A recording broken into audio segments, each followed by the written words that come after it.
السلام علیکم ورحمۃ اللہ وبرکاتہ۔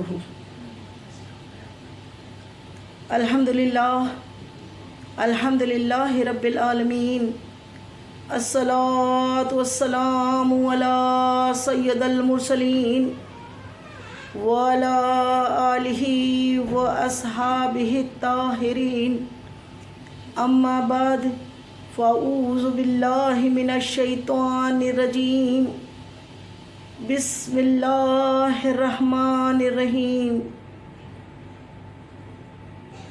فسبح بحمد ربک واستغفرہ انہ کان توابا۔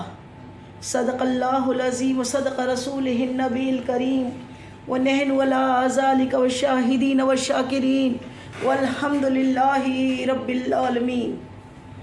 معزز سامعین، ہم سب کچھ سنے یا سنائیں اس سے پہلے مناسب ہی نہیں ضروری سمجھتی ہوں کہ گنبد خضرا میں آرام فرمانے والے ہمارے آقا و مولا، ہمارے غم گسار آقا، وہ سونے سونے پیارے پیارے مدنی آقا، جو رب کے محبوب، دانہ غیوب، مکی سردار، مدنی تاجدار، ہم بے بسوں کے بس، ہم بے کسوں کے کس، تمام عالموں کی رحمت، تمام عالموں کی جان پر نہایت ادب و احترام کے ساتھ درود و سلام کا تحفہ اتنی محبت و عقیدت کے ساتھ پیش کریں کہ تمام زمین و آسمان کے فرشتے گواہ ہو جائے۔ یا رب العالمین، تیری ان بندیوں نے تیرے حبیب پہ درود و سلام بھیجا ہے، تو اس کے صدقہ طفیل تو ان سب کے تمام صغیرہ و کبیرہ گناہوں کو معاف فرما دے۔ تو معزز سامعین، بڑی محبت و عقیدت کے ساتھ اپنی آنکھوں کو بند کر لیجئے، گنبد خضرا کے تصور میں کھو جائیں اور نہایت ادب کے ساتھ پڑھیے الصلاۃ والسلام علیک یا رسول اللہ، الصلاۃ والسلام علیک یا حبیب اللہ، الصلاۃ والسلام علیک یا نبی اللہ، وعلی آلک واصحابک یا نور اللہ صلی اللہ تعالی علیہ وسلم۔ اور دوسری مرتبہ پھر عشق میں ڈوب کے اپنے آقا کی بارگاہ میں درود کی گلدستے بڑی محبت کے ساتھ پیش کریں۔ پڑھیے اللہم صلی علی سیدنا شفیعنا حبیبنا مولانا محمد وعلی آلہ سیدنا مولانا محمد بارک وسلم، صلاۃ و سلام علیک یا رسول اللہ صلی اللہ تعالی علیہ وسلم۔ اور تیسری مرتبہ پھر عشق میں آقا کی بارگاہ کے میں بڑی محبت کے ساتھ، پھر عشق و محبت کے ساتھ درود پاک کی ڈالیاں نچھاور کرے۔ پڑھے اللہ رب محمد صلی علیہ وسلم، نحن عباد محمد صلی علیہ وسلم، صلی اللہ تعالی علیہ وسلم۔ معزز سامعین، آج کا موضوع ہم نے توبہ کی فضیلت رکھا ہے۔ اللہ تعالیٰ کلمۃ الحق ہماری زبان پہ جاری کرے۔ تمام تعریفیں اس اللہ عز و جل کے لیے ہے جو تمام کائنات کا خالق بھی ہے، مالک بھی ہے۔ اسی نے ہمیں بھیجا ہے اور اسی کی جانب لوٹ کر ہمیں پھر جانا ہے۔ وہی ابتدا ہے اور وہی انتہا ہے، اسی سے ہم شروع ہے، اسی پہ ہم ختم ہے۔ سب صحیح، سب سے عظیم، سب سے پیارا، سب سے معزز رشتہ کوئی ہے انسان کا تو وہ اللہ عز و جل سے، اس کے رسول سے ہے۔ سب سے پہلا رشتہ تو اللہ سے، بندے کا سب سے پہلا رشتہ اللہ سے ہے۔ بندہ اللہ کا ہے، بھیجا اسی نے ہے، اور اسی کی جانب ہمیں پھر لوٹنا ہے۔ گویا ابتدا بھی وہ، انتہا بھی وہ، وہی عشق ہے، وہی درد ہے، وہی دوا ہے،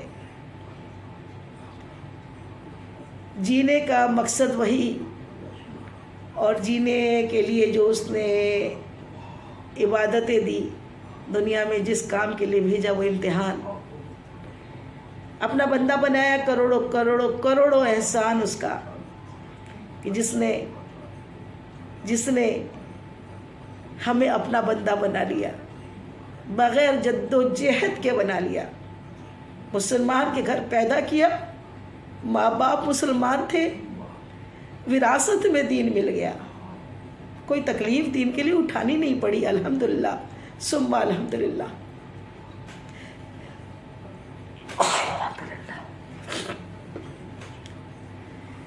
تو وہ رب نے ہم پر کچھ عبادتیں عائد کی ہیں، وہ سب جانتے ہیں، کلمے کے بعد نماز، روزہ، حج، زکوٰۃ، حقوق اللہ اور حقوق العباد، اپنے رب کا رشتہ، رسول کا رشتہ، ماں باپ کا رشتہ، بھائی بہنوں کا رشتہ، اپنے جوڑوں کا رشتہ، پڑوسیوں کا رشتہ، تمام رشتہ داروں کا رشتہ، یہ تمام رشتوں کو نبھانے کے ساتھ اول سب سے پہلا رشتہ اللہ کے رسول کا رشتہ، اور اس رشتے کو خوش کرنے کے لیے، ہر رشتے کو خوش کرنے کے لیے کچھ کرنا ہوتا ہے، اور اللہ عز و جل کے لیے تو ہم تمام زندگی سجدے میں پڑے رہ کر اس کی حمد و ثنا بیان کریں تو بھی اس کا حق ادا نہیں کر سکتے۔ لیکن بڑے غور و تفکر کے بعد سمجھ میں آیا کہ اللہ سب سے زیادہ خوش جب ہوتا ہے، کب ہوتا ہے؟ جب بندہ اس کے سامنے ناک رگڑ رہا ہوتا ہے، بندہ اپنے آپ کو کمتر اور اسی کو صرف سپر سمجھتا ہے،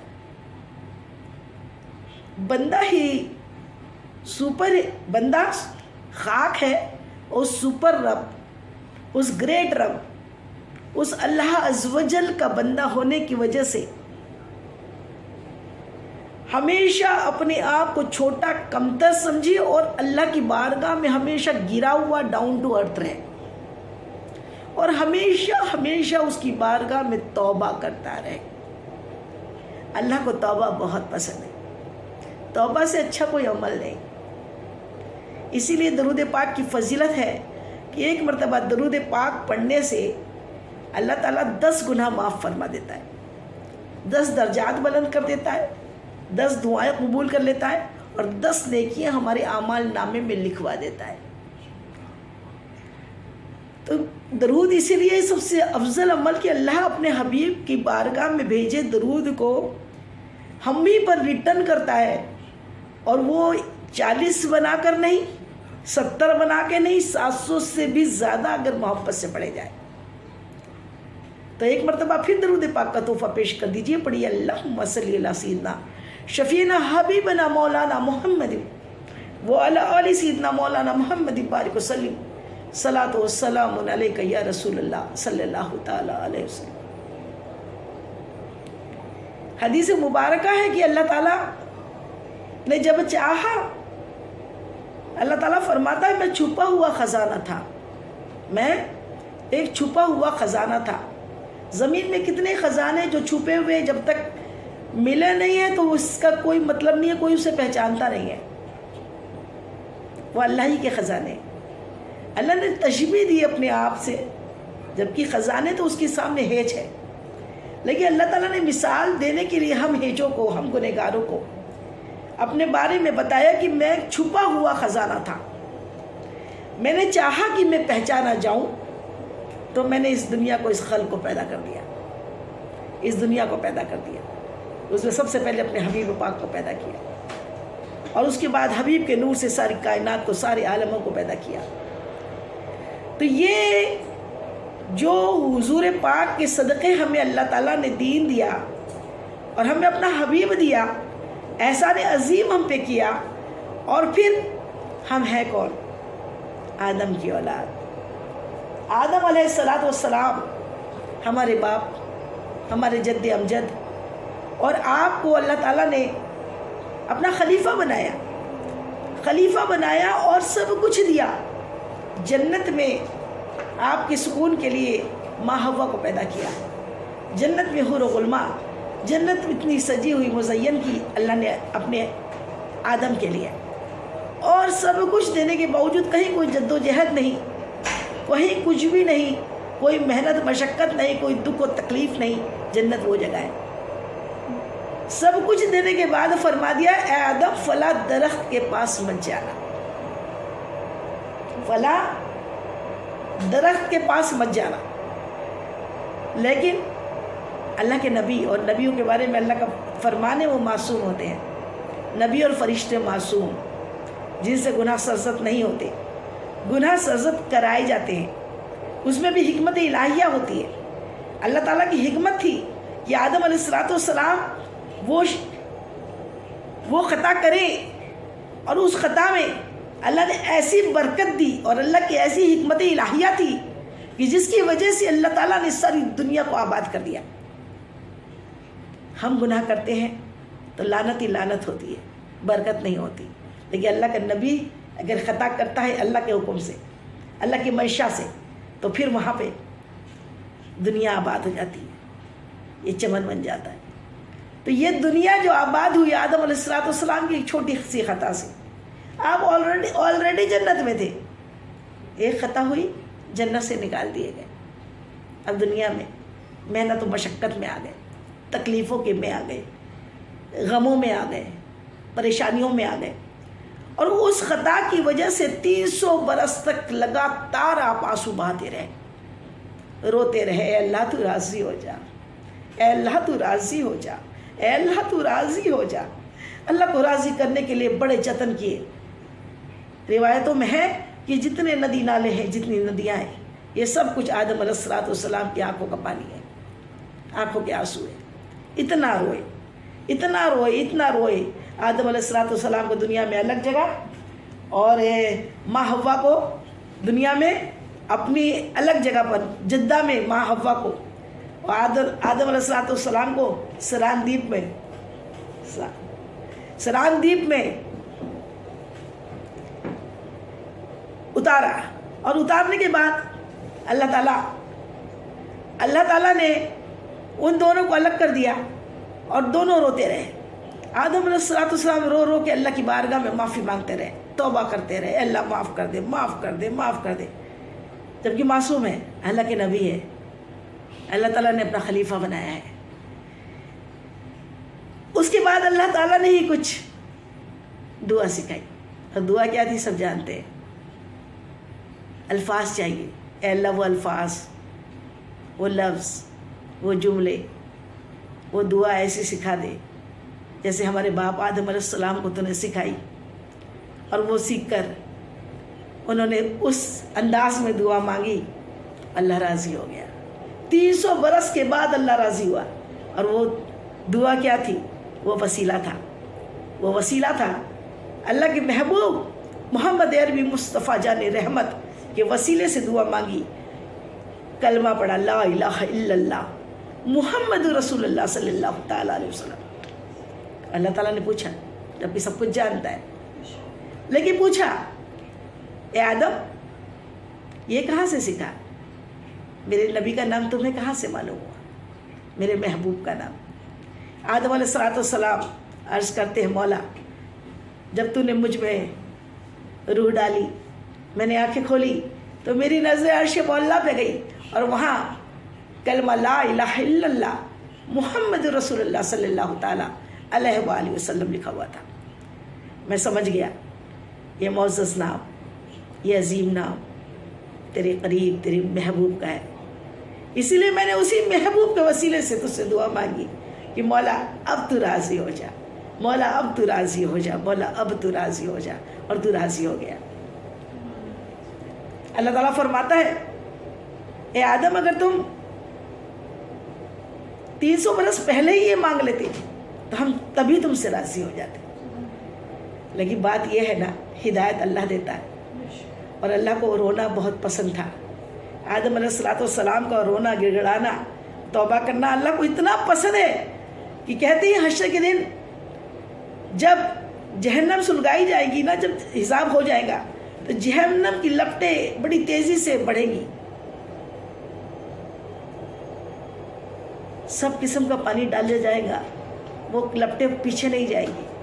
फिर जिब्रील अमीन एक कटोरा लाके हुजूर पुरनूर मुस्तफ़ा जानी रहमत की बारगाह में पेश करेंगे, और जैसे ही उस कटोरे में जो पानी होगा वो पानी हुजूर पुरनूर मुस्तफ़ा जानी रहमत जहन्नम की आग की जानिब फेंकेंगे तो वो आग दूर चली जाएगी।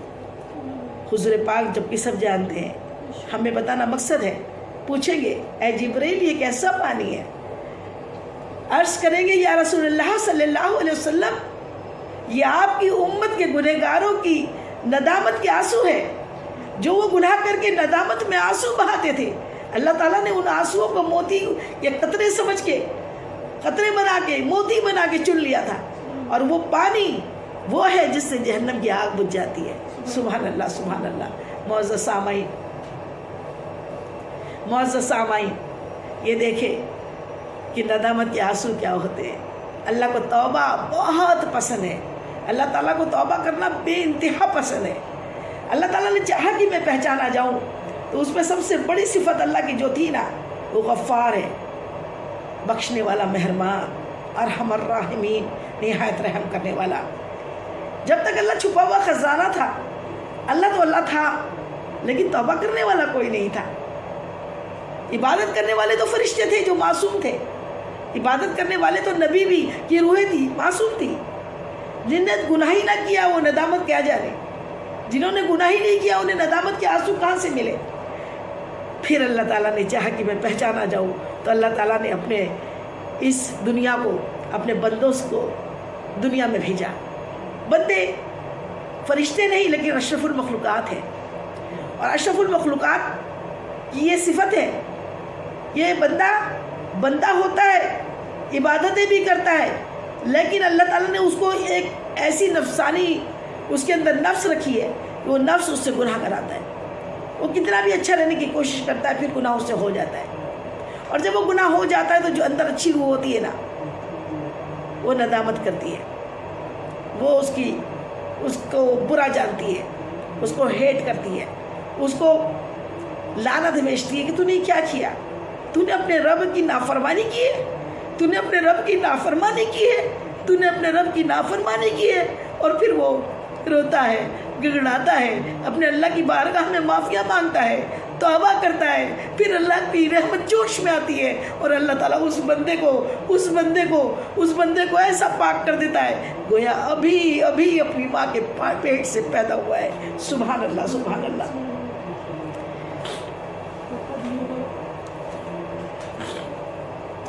तो ये अल्लाह के बंदे की निशानी है, और अल्लाह ताला को फिर ये एहसास होता है, अल्लाह ताला ये समझता है, अल्लाह ताला ये कि मेरा बंदा आना वाला नहीं होता, घमंड वाला नहीं होता। मेरा बंदा जो होता है, अल्लाह का बंदा, वो करता तो गुनाह है लेकिन फिर झुक जाता है, फिर तौबा करता है, फिर अल्लाह की बारगाह में माफ़ी मांगता है, और अल्लाह की बारगाह में आंसू बहाता है, तो अल्लाह ताला उसे अपने करीब तर करीब कर लेता है। इसी पे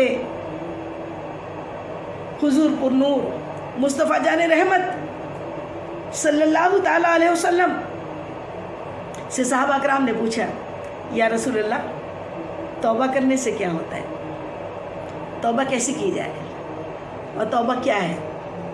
तो मेरे आका मुस्तफ़ा जाने रहमत सल्लल्लाहु ताला अलैहि वसल्लम अपने सहाबा कराम से अर्ज़ करते, इरशाद फरमाते,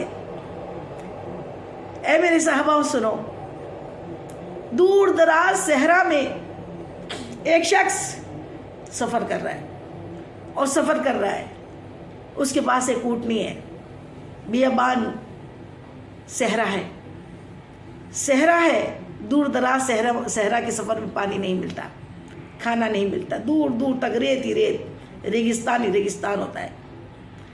मिसाल दी कि जैसे कोई, या एक शख्स के बारे में बताया कि एक शख्स दूर दराज का सफ़र करते हुए अपनी ऊँटनी पे सारा खाना पानी बांध कर रख कर अपनी ऊँटनी से सफ़र कर रहा था। रास्ते में थोड़ा सुस्ताने के लिए एक थोड़ा सा दरख्त, थोड़ी छाँव उसे मिली, तो वो उसके नीचे सुस्ताने के लिए थोड़ी देर के लिए लेट गया। ऊँटनी उसने वहीं खड़ी कर दी, اس کی نیند لگ گئی. نیند لگنے کے بعد جب اس کی آنکھ کھلی تو اس نے دیکھا اونٹنی نہیں ہے. اللہ اکبر. وہ ادھر دوڑا ادھر دیکھا اپنی اونٹنی کی تلاش کی. دور دور تک اسے اونٹنی نظر نہیں آئے. ہتاش ہو گیا کہ اب کیا ہوگا. نہ کھانا ہے نہ پانی ہے اور دور دور تک کھانا پانی ملنے والا بھی نہیں ہے. اب کیا کرے. تو بس اب اسے اپنے سامنے اپنی موت نظر آنے لگی. اسے سمجھ میں آ گیا کہ اب میرا مرنا پکا ہے. اب موت کا انتظار ہی مجھے کرنا ہے. اور وہ ہتاش ہو کے مایوس ہو کر وہ درخت کے ٹیک لگا کے بیٹھ گیا. ابھی وہ بیٹھا تھا, تھوڑی دیر بعد دیکھا کہ اچانک اس کی اونٹنی میں سامان کے ساتھ اس کے سامنے حاضر ہو گئی. وہ اپنی اونٹنی کو, جب وہ مایوسی میں تھا, مرنے کا انتظار کر رہا تھا, اچانک اسے اپنی اونٹنی, کھوئی ہوئی اونٹنی مل گئی. وہ کس قدر خوش ہوا کہ خوشی میں الفاظ جو ہوتے ہیں نا الٹے نکلتے ہیں. خوشی میں اس نے کہا, اس کی زبان سے نکلنا یہ چاہیے تھا کہ میرے اللہ تو کریم, میں تیرا بندہ, تو میرا مولا. لیکن الٹا نکلا, تو میرا بندہ, میں تیرا خالق. اللہ اکبر. لیکن خوشی میں نکل رہے تھے. انما الاعمال بالنیات. اللہ تعالیٰ جانتا ہے نیت کیا تھی. وہ خوشی میں بول رہا تھا, بول تو الٹا رہا تھا, لیکن خوشی میں اللہ کا شکر ادا کر رہا تھا کہ آج میرے رب تیرا شکر ہے جو تو نے میری اونٹنی مجھے واپس لوٹا دی. امیجینیشن کریں, تصور کریں کہ جو خوشی اس مرتے ہوئے شخص کو اپنی اونٹنی ملنے سے ہوئی صحرا میں, وہی خوشی ہمارے آقا مصطفیٰ جان رحمت ارشاد فرماتے ہیں, وہی خوشی, اس سے بھی زیادہ خوشی اللہ عز و جل کو جب ہوتی ہے جب اس کا گنہگار بندہ اس کے جانب رجوع کرتا ہے, توبہ کرتا ہے, واپس پلٹ جاتا ہے, آ جاتا ہے, اپنے گناہوں پہ معافی مانگ لیتا ہے. اللہ تعالیٰ اس بندے سے بھی زیادہ خوش اس وقت ہوتا ہے جب اس کا گنہگار بندہ واپس آ جاتا ہے.